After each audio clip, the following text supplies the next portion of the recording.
बिस्मिल्लाहिर्रहमानिर्रहीम। अस्सलाम वालेकुम। कैसे हैं आप लोग? उम्मीद है आप सब ठीक होंगे। ठीक है, जैसा कि ये हमारा जो लास्ट लेक्चर था, जो हमने वीनस सप्लाई अपर लिम्ब की कंप्लीट की थी, उससे पहले हमने आर्टियल सप्लाई जो होती है अपर लिम्ब की, वो हमने डिस्कस की थी। तो आज के लेक्चर में हम पढ़ेंगे कि अपर लिम्ब के जो के जॉइंट्स हैं उनके बारे में। ठीक है, सबसे पहले इस लेक्चर में हम पढ़ेंगे शोल्डर जॉइंट। ठीक है, सबसे पहले इसकी हम स्ट्रक्चर देखते हैं कि इसकी स्ट्रक्चर कैसे है और ये बेसिकली जॉइंट बनता कैसे, इसकी आर्टिकुलर सरफेस कैसे है। बेसिकली जो शोल्डर जॉइंट है ये हमारा एक आर्टिकुलेशन है।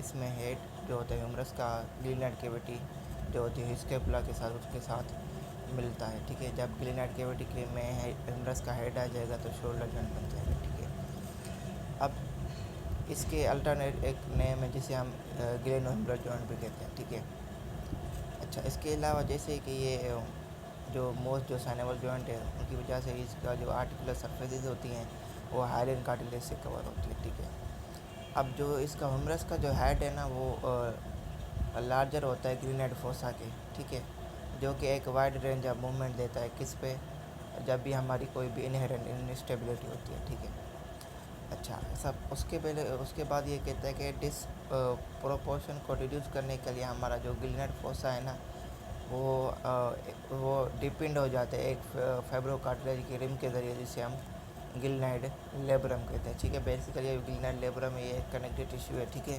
मतलब कि जब ये गिलनाइड फोसा जो डीपली हो जाता है वो गिलनाइड लेब्रम की वजह से, इस कनेक्टिव टिश्यू की वजह से। अब ये एक हमारा शोल्डर जॉइंट, इसमें ये इसका ह्यूमरस का हेड है और ये जो कैविटी है हमारी स्कैपुला की गिलनाइड कैविटी है। अब उसके बाद इसका जॉइंट कैप्सूल और बर्सा। अब जो जॉइंट कैप्सूल होता है ये एक फाइब्रस शीट होती है जो कि हमारी जॉइंट के स्ट्रक्चर को इंक्लूड करती है। अच्छा, अब इसकी जो एक्सटेंशन होती है वो हमारी एनाटोमिकल नेक से निकलती है ह्यूमरस के साथ और हमारा जो ग्रेनाइट फोसा के बॉर्डर के साथ लगती है। ठीक है, अब ये जो जॉइंट है ये जॉइंट कैप्सूल और लेग्स है ये, जिसकी वजह से ये ग्रेटर मोबिलिटी को परमिट करता है। उसके बाद जो साइनेबल मेम्ब्रेन होती है वो हमारी जॉइंट कैप्सूल को लाइनिंग देती है उसके इनर सरफेस को, और साइनेबल फ्लूइड बनाती है ताकि हमारी जो आर्टिकुलर सरफेस पे फ्रैक्शन को रिड्यूस कर दिया जाए। ठीक है, अब फ्रैक्शन को रिड्यूस करने के लिए साइनेबल बर्सा भी प्रेजेंट होता है। ठीक है, अब बर्सा क्या है, एक साइनेबल फ्लूइड सेक होता है। ठीक है, जो कि एज अ क्वेश्चन के तौर पर वर्कआउट करता है। ठीक है, जो कि हमारे टेंडन्स और जो अदर जॉइंट स्ट्रक्चर्स हैं उनके दरमियान प्रेजेंट होता है। उसके बाद हम पढ़ेंगे जी कि उसके बाद है हमारे बर्सा जो कि क्लिनिकली इम्पोर्टेंट है। अब ऐसा एक्रोमियल, अब ये जो होता है ये हमारे डेल्टाइड मसल के डीपली होता है और एक्रोमियल प्रोसेस के साथ जो कि हमारा होता है, और इसके अलावा सुपरा एक्सपेंडर्स जो मसल होता है उसकी सुपरफिशियल होता है।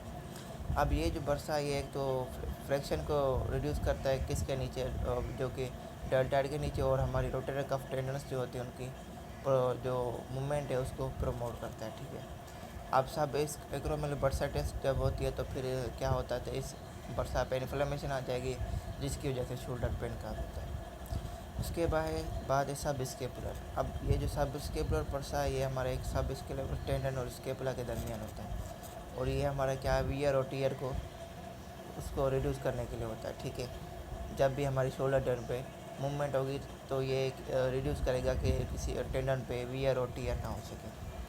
ठीक है, अब ये वाला जो हमारा ये है ये हमारा सुपरा कोरोकॉइड बर्सा है। ठीक है, ये सब सुपरा स्केपुलर बर्सा है। ठीक है, और ये हमारा सब स्केरोमियल बर्सा, ये एक्रोमियल प्रोसेस पे होता है। ठीक है, ये कोरोकॉइड जो प्रोसेस होता है ठीक है उस पर होता है, और ये हमारा स्केपुलर जो बर्सा होता है उसके सब स्केपुलर बर्सा मतलब कि जो स्केपुला पे ही होता है। अच्छा, उसके बाद है लिगामेंट्स। अब लिगामेंट्स क्या होते हैं, जो कि हमारी बोन को बोन के साथ कनेक्ट करते हैं। सबसे पहले ग्लेनोह्यूमरल लिगामेंट। ठीक है, अब ये जो होता है ये तो हमारे इसका जो जॉइंट कैप्सूल है। ठीक है, अब ये ह्यूमरस को ग्लेनाइड फोसा के साथ कनेक्ट करता है। ये स्टेबिलिटी एक तो प्रोवाइड करता है, उनको होल्ड करके रखता है ताकि उसकी जो डिसलोकेशन एंटीरियरली ना हो सके, और ये हमारा जॉइंट के एंटीरियर एस्पेक्ट को स्टेबलाइज करता है। उसके बाद है गुरुकोह्यूमरल लिगामेंट। अब ये जो होता है ये हमारी गुरुकोड प्रोसेस के बेस पे लाई करता है और ग्रेड टुबरकल ह्यूमरस तक जाता है। ठीक है, और ये हमारे जॉइंट के सुपीरियर पार्ट को सपोर्ट करता है। उसके बाद है ट्रांसवर्स ह्यूमरल लिगामेंट। अब ये जो होता है इसका ये किसके दरमियान होगा, ह्यूमरस के दरमियान होता है। ठीक है, जो टुबरकल्स होते हैं ह्यूमरस के उनके दरमियान होता है, और ये हमारा जो बाइसेप का जो लॉन्ग हेड होता है उसके टेंडन को होल्ड करके रखता है कहाँ पे, इंटरट्यूबरकुलर ग्रूव में, ठीक है। उसके बाद है हमारा कोरेकोक्लेविकुलर लिगामेंट। अब ये जो होता है ये हमारा ट्रेपेजॉइड और कोनॉइड लिगामेंट से बना हुआ होता है, और ये कहाँ से रन करता है, क्लेविकल से लेके हमारे स्केपुला के क्रोनाइड प्रोसेस तक, ठीक है। और ये हमारा एक्रोमियोक्लेविकल लिगामेंट के साथ वर्कआउट करता है और हमारी जो क्लेविकल की जो अलाइनमेंट है उसको मेंटेन करता है। और इसके अलावा ये हम स्ट्रेंथ प्रोवाइड करता है, ठीक है। और ये हमारा क्या करता है, अब जब हमारा एंटीरियर क्रूशियल ACG जो है, ठीक है, अगर हमारा एक्रोमियोक्लेविकुलर जॉइंट की इंजरी हो जाएगी तो फिर हमारा ये वाला जो कोरेकोक्लेविकुलर लिगामेंट है ये इसको क्या करेगा, ये सर्जिकली उसको रिपेयर करेगा। उसके अलावा कोरेकोएक्रोमियल लिगामेंट जो होता है ये हमारा एक्रोमियन और कोरोकॉइड प्रोसेस के दरमियान होता है, और ये हमारी कोरेकोएक्रोमियल आर्च बनाता है, ठीक है, जो कि शोल्डर के जॉइंट पे ओवरलाई करती है, ठीक है। और हमारी जो सुपीरियर डिस्प्लेसमेंट होती है हुमरल हेड की उसको प्रिवेंट करती है। अब ये वाला जो हमारा रेड वाला ये कोरोकोहुमरल लिगामेंट है, और ये येलो वाला हमारा कोरोकोएक्रोमियल लिगामेंट है। जैसे आपको ऊपर बता देगा कैसे बनता है वो मैंने डिस्कस कर लिया। अब ये वाला जो है ये हमारा ग्लिनोहुमरल लिगामेंट। अब इसकी मूवमेंट के कैसे कौन कौन से होते हैं, सबसे पहले ये कि बाल एंड साइकोट जॉइंट है, साइनोवल जॉइंट है। एक्सटेंशन के लिए पोस्टीरियर डेल्टाइड लेटस डोर्सल और टेरेस मेजर होता है। फ्लेक्जन पैक्ट मेजर कराता है, एंटीरियर डेल्टाइड ओकोब्रेकियस और बाइसेप ब्रेक जो होता है वो असिस्ट कराता है। एबडक्शन कौन कराता है, इसकी जो फर्स्ट 0 से लेके 15 डिग्री तक एबडक्शन वो सुपरास्पाइनेटस कराता है। और इसके अलावा जो 15 से लेकर 90 डिग्री तक जो हमारी मिडल फाइबर होते हैं डेल्टाइड के वो करते हैं, ठीक है। और इसके बाद जो हमारी एडक्शन है, ये एडक्शन कौन करवाता है, पेक्ट मेजर, लेटस डोर्सल और टेरेस मेजर करवाता है। उसके बाद जो इंटरनल रोटेशन होती है उसमें हमारा subscapular pec major, lats dorsal, teres major और एंटीरियर डेल्टाइड कराते हैं। एक्सटर्नल रोटेशन कौन कराता है, इंफ्रा और टेरेस माइनर करवाता है, ठीक है। अब जो सर्कमडेशन क्या होती है, ये हमारी सारी मूवमेंट की कॉम्बिनेशन को करते हैं, तो इसमें सारे मसल आ जाते हैं। अच्छा, उसके बाद है मोबिलिटी। अब शोल्डर जॉइंट है ये हमारा मोस्ट मोबाइल जॉइंट है, ठीक है, ठीक है। और इसके अलावा हम इसको देखेंगे कि इसकी कौन कौन से जो फैक्टर है वो मोबिलिटी को कंट्रीब्यूट करते हैं। सबसे पहले इसका कौन से टाइप का है, बॉल एंड सॉकेट है। जो बॉल एंड सॉकेट है तो वो wide range of movement provide करते हैं। और उसकी जो पोनी सरफेस होती है, ठीक है, उसमें जहाँ शैलो जो होती है ग्लिनोइड कैविटी होती है और लार्ज हुमरल हेड होता है, उनका प्रोपोर्शन 1:4 होता है, ठीक है। और ये कॉमनली किस में यूज़ होता है, गोल्फ बॉल एंड टीम में। अच्छा, और इसके अलावा इसमें हमारी जो जॉइंट कैप्सूल होता है वो लेग्जिटी प्रोवाइड करता है जॉइंट को। उसके बाद स्टेबिलिटी के लिए कौन कौन से फैक्टर है, सबसे पहले रोटेटर कफ मसल्स, ठीक है, जो कि हमारे शोल्डर जॉइंट को सराउंड करते हैं और हमारी जो ह्यूमरस की जो टुपरोसिटीज़ हैं वहाँ अटैच होते हैं, ठीक है। और हमारे इसके साथ हमारे जॉइंट कैप्सूल के साथ भी फ्यूज़ करते हैं, ठीक है। अब जो टोन होती है इन मसल की वो क्या करेगी, हमारी जो ह्यूमरल हेड है उसको कंप्रेस कर जाएगी ग्लिनाइड कैविटी में। ग्लिनाइड लेब्रम भी स्टेबिलिटी प्रोवाइड करता है।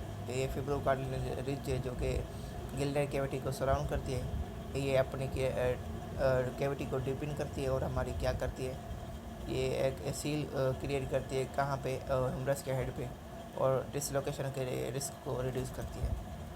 इसके अलावा स्टेबिलिटी के लिए लिगामेंट्स होते हैं जो कि जॉइंट कैप्सूल को रीइंफोर्स करते हैं और हमारा कोरोकोएक्रोमियल आर्च बनाते हैं। बाइसेप टेंडन जो होता है ये एक माइनर ह्यूमरल हेड है, डिप्रेसर है, जो कि स्टेबिलिटी प्रोवाइड करता है। उसके बाद है न्यूरोवास्कुलर, ठीक है। अब इसके बाद जो शोल्डर जॉइंट है उसको हमारे एंटीरियर और जो पोस्टीरियर सर्कमफ्लेक्स ह्यूमरल आर्टरी है वो सप्लाई देती है, ठीक है, जो कि हमारी एक्सिल आर्टरी की ब्रांचेस है। इसके अलावा हमारी सुपरा स्केपुलर आर्टरी भी कंट्रीब्यूशन देती है, जो कि हमारी थायरो सर्विकल ट्रंक की ब्रांच है, ठीक है। अब इसकी जो इनर्वेशन है वो कैसे कौन प्रोवाइड करता है, एक्सिल आर्टरी करवाती है, सुपरा स्केपुलर और लेटरल पेक्टोरल नर्व कराती है, ठीक है।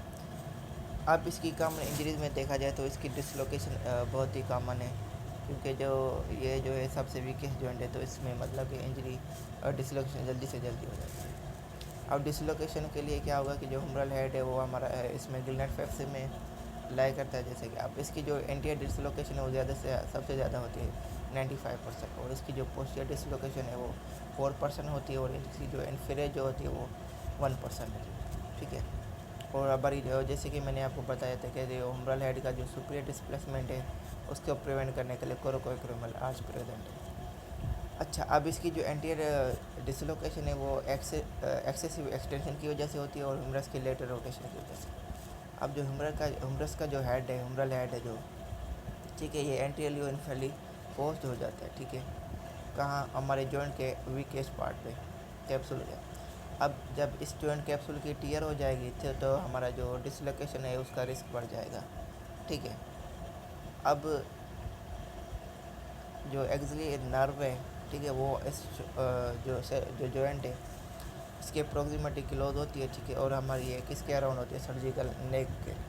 ٹھیک ہے، اور جب اس کی ڈیمیج ہو جائے گی تو لوکیشن میں یہ بھی ڈیمیج ہو جاتی ہے اور ریڈکشن ہو جاتی ہے. ٹھیک ہے، اب جب بھی ایگزلی نرو انجری آ جائے گی جس کی وجہ سے ہمارے ڈیلٹائڈ کی پیرالائسس ہو جائے گی اور اس کے علاوہ ریجیمیٹر جو بیج ایریا اس میں سینسیشن ختم ہو جائے گی. اس کے بعد ہے اس کی روٹیٹر کف ٹینڈونائٹس. اب روٹیٹر کف جو مسل ہے جو کہ ہمارے گلینوہیومرل لیگامنٹ کو اسٹیبلائز کرنے کے لیے ہیں، ٹھیک ہے، وہ اسٹیبلائز کرتے ہیں. ٹھیک ہے، اب اس کے علاوہ اس میں اگر ہیوی اسٹرین آ گیا یا انجریز آ گئے تو یہ ہماری کامن ہے. ٹھیک ہے، اب جو اسپیکٹرم ہے روٹیٹر کف پیتھولوجی کا، وہ اس میں ہمارے ٹینڈینائٹس ہو جاتی ہے یا شولڈر امپریجمنٹ ہو جاتے ہیں اور سب ایکرومل برسائٹس ہوتی ہے.